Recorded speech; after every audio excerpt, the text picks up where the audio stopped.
There's a bit of magic and mystery associated with giant pumpkins.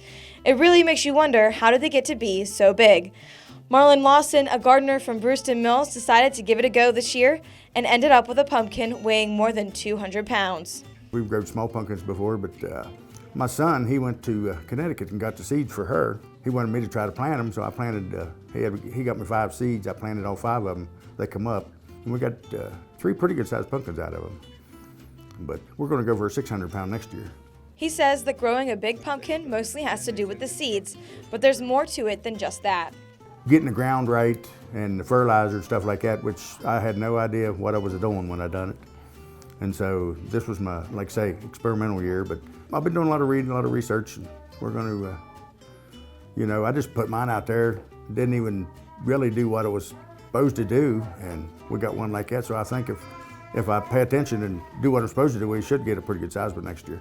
For maximum growth, some pumpkin growers put different types of fertilizer down at proper times.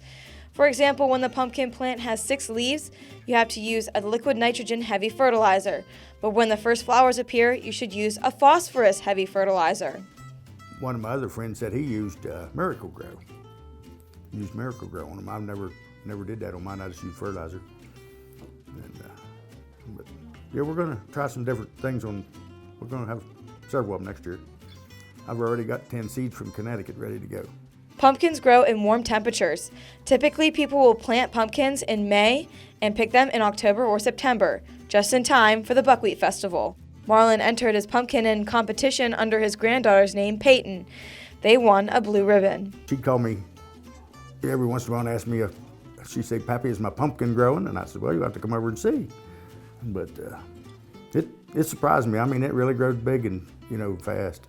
After the festival, they carved the pumpkins into jack-o'-lanterns and kept them in front of the house. For WBOY.com, I'm Sheila Klein in Brewston Mills.